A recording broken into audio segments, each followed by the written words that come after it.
existe una inmensa, oscura, peligrosa y verdaderamente asfixiante ilusión óptica en el mundo del coleccionismo. Una vulnerabilidad psicológica profundamente arraigada, casi biológica, y sumamente destructiva en la que cae casi la totalidad de la humanidad. Asumimos, por puro instinto ciego, sordo e irracional, que cualquier objeto metálico, forjado en la turbulenta década de los años 40, posee un valor mágico, un precio incalculable, dictado únicamente por su supervivencia a la Segunda Guerra Mundial. Bienvenidos, analistas forenses, puristas del metal pesado y guardianes estoicos de la verdad histórica inalterada. Hoy damos inicio a un profundo, denso, oscuro y monumental archivo clasificado, estructurado bajo los protocolos más estrictos de este laboratorio. No habrá nombres comerciales, no habrá emblemas. Seremos solo tú, tu lupa de aumento, y la fría, matemática e implacable ciencia de los metales. A lo largo de esta titánica y detallada disección mecánica e histórica, vamos a analizar 3 años que definieron el sacrificio, la guerra y la victoria en la serie del centavo de trigo. 1941, 1942 y 1945. Apaga absolutamente cualquier dispositivo electrónico que pueda interrumpir o fragmentar tu concentración. Aísla tus sentidos del ensordecedor ruido del mundo exterior. Ajusta la intensidad de la fría y penetrante luz halógena sobre tu mesa de inspección. La cacería documental, histórica y puramente forense comienza ahora mismo. El centavo de trigo de 1941, el preludio de la guerra. Transporta tu conciencia, tu aguda visión y todos tus instintos analíticos al vibrante, caótico y económicamente tenso año de 1941. El mundo entero estaba de pie al borde del abismo absoluto. La guerra ya devastaba a Europa con una furia incontrolable, y los Estados Unidos, aunque en gran medida aún no habían entrado oficialmente al conflicto armado, estaban transformando silenciosa pero agresivamente toda su infraestructura. La economía civil se estaba convirtiendo a pasos agigantados en una maquinaria industrial militar de proporciones verdaderamente titánicas. El país se estaba preparando a marchas forzadas para lo que todos sabían que era inevitable. Las fábricas de acero, los astilleros y las plantas de ensamblaje operaban día y noche en turnos interminables. Millones de trabajadores necesitaban recibir su salario semanalmente y el comercio minorista en las ruidosas calles exigía una inyección constante, masiva, pesada y diaria de dinero físico. En aquel entonces, el efectivo era el único, absoluto y dictatorial rey de la economía civil. Para mantener esa colosal maquinaria en movimiento antes de que los inminentes y severos racionamientos de metales estratégicos entraran en vigor, el gobierno federal necesitaba inundar la nación con pura sangre de cobre sólido. La economía no podía permitirse el lujo de detenerse por falta de cambio. En la orden presidencial recayó, como una sentencia ineludible y aplastante, sobre la histórica, fría y ensordecedora Casa de la Moneda Principal. Busca inmediatamente en el fondo de los pesados frascos de cristal oscuros de tu casa, en las viejas latas de tu abuelo, o en los bolsillos de la ropa olvidada en el ático. Extrae un centavo de trigo del año 1941. Sostén ese denso, sólido, frío y pesado disco de metal en la palma de tu mano. La primera regla inquebrantable, el protocolo sagrado y estrictamente obligatorio de la autopsia numismática en este laboratorio, es localizar siempre y sin excepciones la firma geográfica y de origen de la fábrica matriz. Enfoca tu aguda visión forense en el anverso de la moneda. Observa el perfil estoico, serio, profundo y detallado del presidente Abraham Lincoln. Dirige el poder focal de tu poderosa lente de aumento exactamente hacia el pequeño y liso espacio que se encuentra flotando directamente debajo de los números de la fecha 1941. Observa de manera minuciosa a través del grueso cristal de tu herramienta de inspección. Si ese minúsculo espacio geométrico está completamente vacío, liso, como un espejo oscuro, y no presenta absolutamente ninguna letra grabada por el impacto de un punzón de acero, estás mirando directamente a los ojos a la huella digital silenciosa, innegable e implacable de la gigantesca fábrica matriz de Pensilvania, Filadelfia. Ahora debes enfrentarte a la cruda, dura, hermosa y a la vez deprimente realidad anatómica de lo que estás sosteniendo entre tus dedos. Estás tocando una reliquia indiscutible de la verdadera industria pesada de la preguerra. Estás sosteniendo la amada, gloriosa y hoy completamente extinta, aleación de un 95% de cobre puro, endurecido estructuralmente con un 5% de estaño y zinc. Gira la moneda lentamente. Contempla el reverso. Las dos simétricas, clásicas y elegantes espigas de trigo que enmarcan las palabras One Cent. Si dejas caer esta pesada moneda sobre tu mesa de inspección de madera sólida, emitirá un sonido acústico profundo, vibrante, sostenido y sumamente autoritario. Es el sonido inconfundible de un dinero real forjado para resistir la fricción del mundo comercial. Pero aquí, en el clímax absoluto de esta extensa evaluación material e histórica, es donde mi estricto deber forense me obliga a intervenir sin una sola gota de piedad ni remordimiento, destrozando la ilusión financiera y el romanticismo ciego de la cultura popular. Precisamente porque la nación requería más y más circulante para sostener el comercio diario en la antesala de la guerra global, la Casa de la Moneda de Filadelfia no tuvo tiempo para tratar sus monedas como obras de arte de edición limitada. Operaron sus masivas y monstruosas prensas hidráulicas de acero a velocidades literalmente suicidas para la integridad de los propios troqueles de trabajo. En ese único e histórico año de 1941, la instalación de Pensilvania escupió la gigantesca, aplastante, incomprensible y verdaderamente astronómica cifra de 887 millones de estos centavos de trigo sin marca de seca.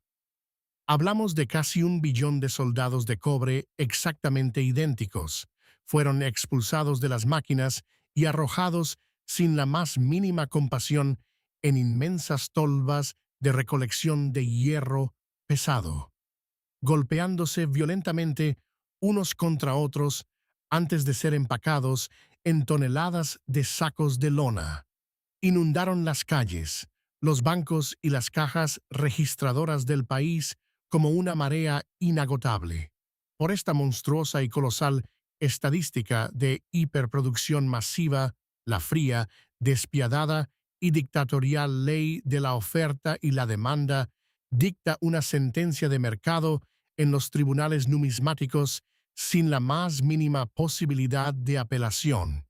Si tú encuentras un centavo de 1941 común, ordinario, opaco, marrón y desgastado por la circulación general, si la moneda ha estado viviendo en la calle, saltando de mano en mano a través de más de 80 largos años de tortura urbana y fricción extrema, si las finas líneas de las espigas de trigo en el reverso se sienten lisas, planas y cansadas al tacto humano, y si el majestuoso cobre original ha reaccionado violentamente con el oxígeno del planeta y los ácidos biológicos del sudor para convertirse en un color chocolate oscuro, marrón opaco, sucio y asfixiado por la gruesa pátina del óxido, debes aceptar su cruel e irremediable destino financiero.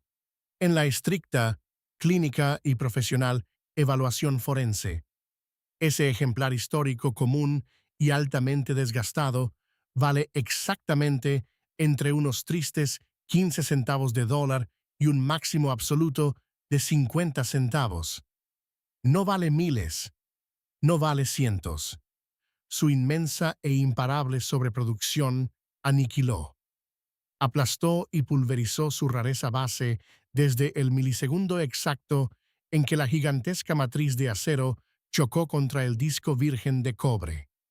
Es una pieza de historia vital, sí, pero desde el punto de vista de la alta inversión institucional, es simplemente chatarra histórica común. Entonces, surge la incógnita suprema. ¿Cuál es el único, solitario y extremadamente estrecho camino hacia el valor premium real en este año específico? La respuesta reside en la victoria atómica y química absoluta contra la destrucción física. El estado condicional prístino, milagroso y casi matemáticamente imposible, conocido en las altas esferas como el grado Ambient State Red, estado sin circular de color rojo de fábrica puro. La cacería moderna en las monedas de la Segunda Guerra Mundial no se trata de buscar la fecha 1941, se trata de buscar la supervivencia atómica extrema. Buscamos una moneda que fue rescatada con pinzas de plástico inerte directamente de un rollo bancario de papel original el mismísimo día de su acuñación hace más de 8 décadas. Una pieza absolutamente inmaculada que jamás, en toda su larga y silenciosa existencia, fue tocada por la piel húmeda y ácida de un ser humano. Cuando la prensa hidráulica golpea el cobre virgen, el metal fluye creando microscópicas líneas de cristalización. Este flujo irradia un color fuego deslumbrante, un resplandor líquido y giratorio conocido como cartwheel luster. Solo si la moneda conserva ese fuego rojo intacto, sin un solo rasguño de impacto y sin haber sido circulada un solo día de su vida, adquirirá una prima de valor respetable. El color rojo de la fábrica es la única armadura real contra el fracaso financiero de la hiperproducción. Y aquí es donde la aplastante ignorancia destruye la historia irreversiblemente todos los días. Esta es la advertencia más crítica y letal de nuestro laboratorio. Una regla de hierro macizo que debes grabar a fuego ardiente en tu mente hoy mismo. Un individuo novato encuentra su centavo oscuro y circulado de 1941. Sabe que las monedas prístinas y rojas valen, pero ve con frustración que la suya está marrón, opaca y cubierta por la grasa oxidada del tiempo. Su mente, profundamente corrompida por los falsos y destructivos tutoriales de limpieza doméstica de Internet, toma una decisión verdaderamente catastrófica. Piensa, si lavo esta fea moneda con ácido, si la froto con toda mi fuerza hasta sacarle la costra, parecerá nueva de fábrica. El cobre volverá a brillar de color rojo fuego, engañaré a los laboratorios y me haré rico. Camina hacia su cocina. Vierte jugo de limón concentrado, bicarbonato de sodio abrasivo, vinagre o un letal químico pulidor comercial directamente sobre el invaluable disco histórico. y comienza a frotar la superficie con una toalla de algodón con una violencia ciega, sorda y desesperada. En ese exacto milisegundo de fricción física y química extrema, ha asesinado y destrozado la moneda para el resto de la eternidad. Nunca frotes, pulas, sumerjas, raspes o limpies una moneda antigua con químicos o telas de ningún tipo. Lo que este individuo ignora es que la capa marrón no es simple polvo. Es la pátina biológica sagrada del cobre. Al frotar ácido corrosivo, estás decapando brutalmente. Estás derritiendo la finísima capa atómica del metal histórico, y la toalla de algodón actúa como una despiadada lijadora industrial, grabando millones de profundos e irreversibles rayones cruzados conocidos como hairlines. Cuando envíes esa atrocidad alterada a un clasificador profesional de PCGs o NGC, el experto verá la masacre microscópica de inmediato. El color será un salmón falso, rosado y absolutamente antinatural. La encerrará permanentemente en un bloque de plástico inerte con la humillante y letal etiqueta morada. Cleaned. En ese segundo, todo el potencial de inversión morirá instantáneamente. Respeta la pátina original del metal. El centavo de trigo de 1942, la inflexión industrial del conflicto. Avanzamos de manera implacable en la línea temporal de nuestra investigación forense. Damos un salto cronológico exacto de un año en la historia, deteniendo nuestra lupa clínica en el oscuro. Militarizado y económicamente crítico, año de 1942. El escenario mundial había cambiado de forma irreversible y violenta. Tras el devastador ataque a Pearl Harbor en diciembre de 1941, los Estados Unidos habían despertado de su letargo y entrado formal y directamente en la Segunda Guerra Mundial. La nación entera se encontraba ahora bajo un régimen estricto de movilización total. Toda la producción civil fue cancelada o modificada para alimentar los frentes de combate en Europa y el Pacífico. La escasez de materias primas estratégicas comenzó a golpear las puertas de las agencias gubernamentales. El cobre, el mismo metal noble que componía nuestros centavos, se había convertido en un recurso crítico de alta prioridad nacional. Se necesitaba con urgencia desesperada para fabricar cables de comunicación, radiadores de tanques, motores de aviones y casquillos de municiones para los soldados. El Departamento del Tesoro sabía que el estándar metálico del centavo estaba viviendo sus últimos meses de paz metalúrgica. Sin embargo, antes de ejecutar cualquier cambio radical en las aleaciones, la Casa de la Moneda tenía que cumplir con una última e inmensa cuota de producción para evitar el colapso del comercio minorista. Los salarios de guerra y los bonos gubernamentales exigían transacciones masivas diarias. La orden se ejecutó con una presión industrial sin precedentes sobre la histórica y ensordecedora Casa de la Moneda principal. Busca de inmediato en tus reservas familiares, en los rincones olvidados de los cajones o en los frascos metálicos antiguos. Aísla el centavo de trigo del año 1942. Sostén ese sólido disco en la palma de tu mano. Aplicamos con rigidez el protocolo obligatorio de nuestro archivo forense. Localizar la firma geográfica de origen. Enfoca tu lupa de joyero de alto aumento en el anverso de la moneda, directamente debajo de los números grabados de la fecha 1942. Observa el espacio liso bajo la fría luz halógena de tu mesa de inspección.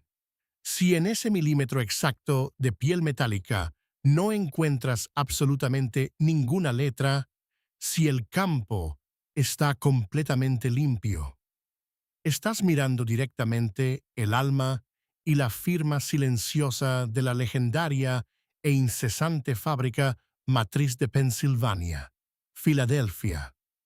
Debes enfrentarte a la anatomía material de este espécimen. 1942 representa el último año completo en que el gobierno estadounidense acuñó el centavo tradicional con la aleación clásica de preguerra de 95% de cobre puro, antes de la caótica transición al acero de 1943. Si dejas caer esta moneda sobre tu mesa de inspección, emitirá ese eco acústico profundo, resonante y autoritario que caracteriza al cobre real. Es un objeto que posee masa, densidad e historia militar palpable, pero mi deber forense me obliga a sepultar cualquier atisbo de romanticismo bajo el peso aplastante de la estadística industrial de mercado. Precisamente porque la maquinaria económica de guerra operaba a su máxima capacidad y la población acaparaba monedas por temor al futuro, la Casa de la Moneda de Filadelfia empujó sus prensas hidráulicas de acero a ritmos frenéticos y ensordecedores. En ese único año de 1942, la instalación escupió la gigantesca, aplastante, mareante y verdaderamente astronómica cifra de 876 millones de estos centavos de cobre sin marca de seca. Casi 900 millones de clones idénticos salieron disparados de las matrices, cayendo con violencia unos sobre otros en inmensas tolvas de hierro, sufriendo golpes y raspaduras mecánicas antes de ser empacados en pesados sacos de lona militares. Inundaron las bases navales, las fábricas de armamento y los comercios del país como una marea inagotable. Por esta colosal estadística de hiperproducción masiva en tiempos de movilización total, la fría ley de la oferta y la demanda dicta una sentencia ineludible en el mercado numismático internacional.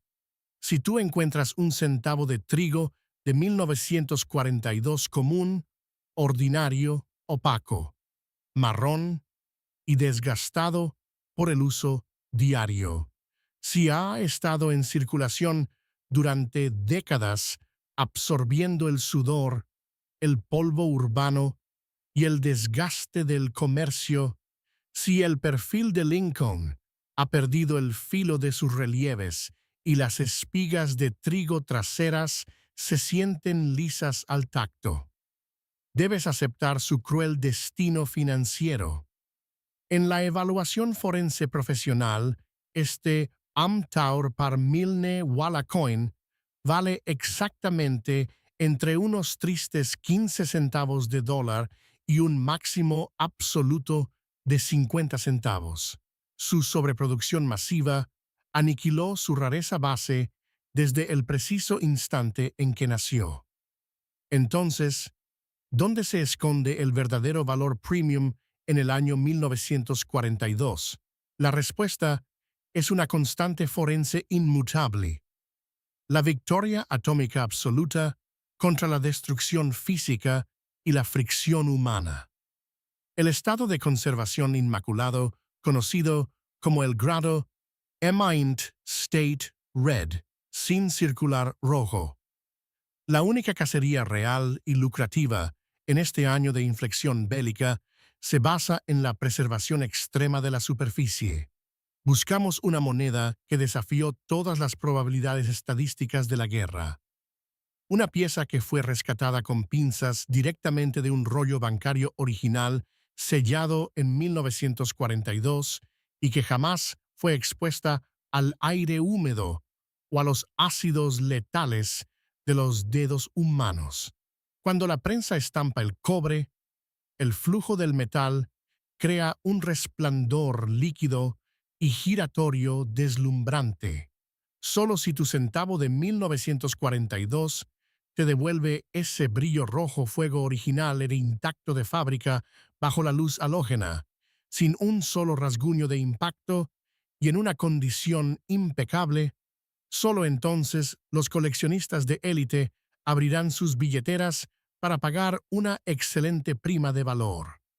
La perfección condicional es tu única armadura contra la abundancia masiva. Y te recuerdo la advertencia sagrada de este laboratorio forense.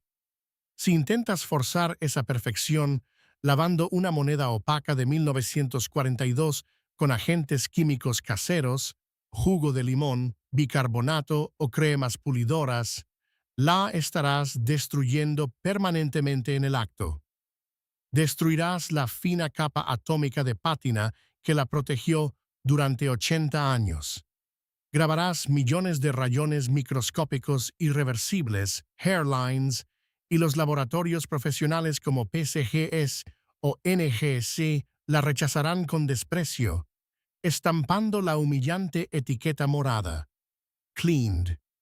Habrás convertido una pieza auténtica de la historia de la Segunda Guerra Mundial en un pedazo de chatarra mutilada por tu propia ignorancia. Respeta la oscuridad del metal clásico.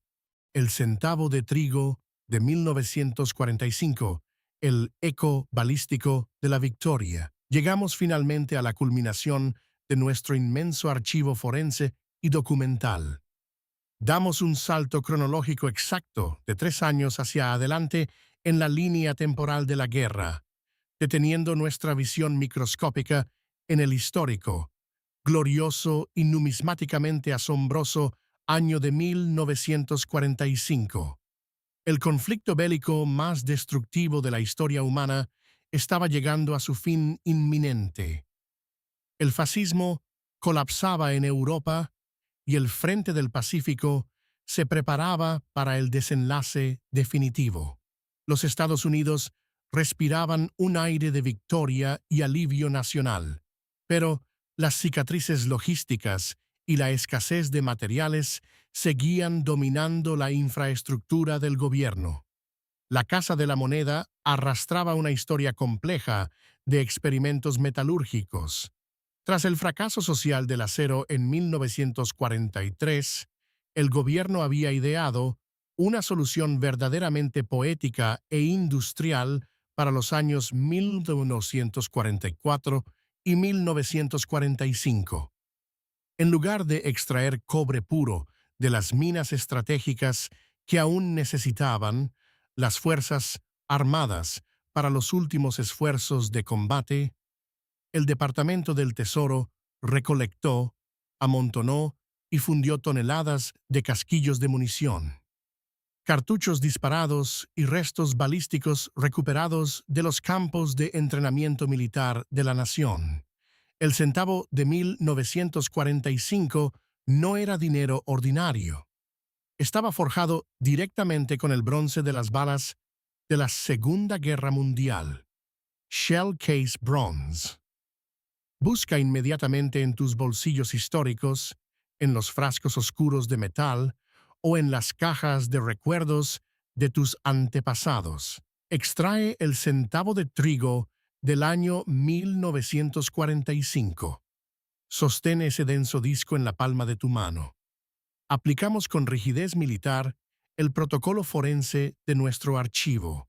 Localizar la firma geográfica de origen. Enfoca tu aguda visión en el anverso de la moneda.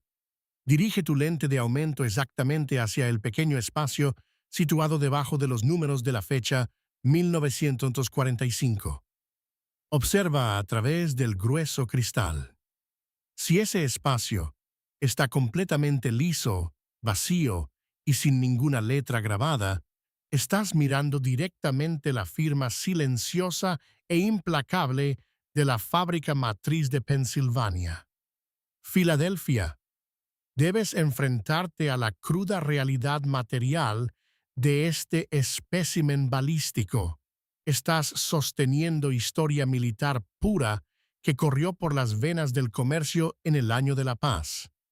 Debido a su aleación única proveniente de casquillos reciclados, este bronce suele desarrollar una pátina con tonalidades ligeramente distintas bajo la inspección microscópica si se ha conservado adecuadamente. Pero mi deber forense me obliga a intervenir sin piedad para destrozar la ilusión de la riqueza fácil basada únicamente en la historia bélica. Al igual que en los años anteriores, la Casa de la Moneda de Filadelfia operó a velocidades ensordecedoras para celebrar la victoria y alimentar la economía de la posguerra. En ese único año de 1945, la instalación escupió la gigantesca, aplastante y verdaderamente astronómica cifra de 1.115 millones de estos centavos sin marca de seca. Más de 1 billón de clones de bronce balístico exactamente idénticos fueron arrojados sin compasión en inmensas tolvas de hierro pesado, golpeándose violentamente entre sí antes de inundar las calles de todo el país. Por esta colosal estadística de hiperproducción masiva, la fría ley de la oferta y la demanda dicta una sentencia ineludible. Si tú encuentras un centavo de trigo de 1945 común, ordinario y circulado, si la moneda ha estado en los bolsillos de la gente a través de más de 80 años, si el retrato de Lincoln está desgastado y plano, si la pátina original se ha convertido en un color chocolate oscuro y opaco, asfixiado por la grasa y la suciedad, debes aceptar su cruel destino financiero. En la evaluación forense profesional, ese ejemplar desgastado vale exactamente entre unos tristes 15 centavos de dólar y un máximo de $1. Su sobreproducción masiva aniquiló su rareza base desde el milisegundo exacto en que nació. Es una pieza de circulación común. Am condition mens hasta high. Entonces, ¿dónde reside el verdadero valor premium en el año de la victoria? La respuesta es una constante forense inmutable. La victoria atómica absoluta contra la destrucción física y la fricción humana. El estado de conservación milagroso, conocido como el grado mind state o estado uncirculated. La única cacería real y lucrativa en el año 1945 es la búsqueda de la preservación microscópica extrema. Buscamos una moneda que desafió todas las probabilidades estadísticas de la posguerra. Una pieza que fue rescatada con pinzas de plástico inerte directamente de un rollo bancario original sellado el mismísimo día de su acuñación en 1945 y que jamás fue expuesta al aire húmedo o a los ácidos letales de los dedos humanos. Cuando la prensa hidráulica estampa el bronce de casquillo reciclado, el flujo del metal crea un resplandor líquido y deslumbrante. Solo si tu centavo de 1945 te devuelve ese brillo rojo intacto de fábrica bajo la luz halógena, sin un solo rasguño de impacto y en una condición impecable, solo entonces los coleccionistas de élite abrirán sus billeteras para pagar una excelente prima de valor real. La perfección condicional absoluta es tu única armadura contra la abundancia masiva, y grabamos la advertencia final en tu mente racional. Si intentas forzar esa perfección lavando una moneda opaca de 1945 con agentes químicos caseros, ácidos, jugos cítricos o cremas pulidoras, la estarás asesinando en el acto. Destruirás la fina capa atómica de pátina que la protegió durante décadas. Grabarás millones de rayones microscópicos irreversibles, hairlines, y los laboratorios profesionales como PCGS o NGC la rechazarán con desprecio, encerrándola permanentemente en un bloque de plástico con la letal etiqueta morada. Cleaned. Habrás convertido una verdadera reliquia balística de la victoria en un pedazo de chatarra mutilada por tu propia mano. Respecta la oscuridad, el desgaste natural y la pátina inalterada del tiempo. Entiende que el color marrón es el pasaporte auténtico de su supervivencia a través de la historia. Sé el guardián estoico, paciente y silencioso de los metales antiguos. Confía única y exclusivamente en tu lupa microscópica para cazar la verdadera perfección de fábrica y nunca, jamás, te conviertas en el verdugo activo y destructivo de tu propio patrimonio. La inmensa bóveda forense, fría, calculadora y eternamente vigilante de nuestro archivo de investigación se cierra por hoy. Hemos diseccionado con la misma precisión y profundidad el cobre de preguerra de 1941, la inflexión industrial de 1942 y el eco balístico de 1945. Mantén tu mente inquebrantable, tu visión forense afilada al límite de la realidad material y tu disciplina intacta. El entrenamiento forense de hoy ha concluido con un éxito absoluto. Fin del archivo clasificado.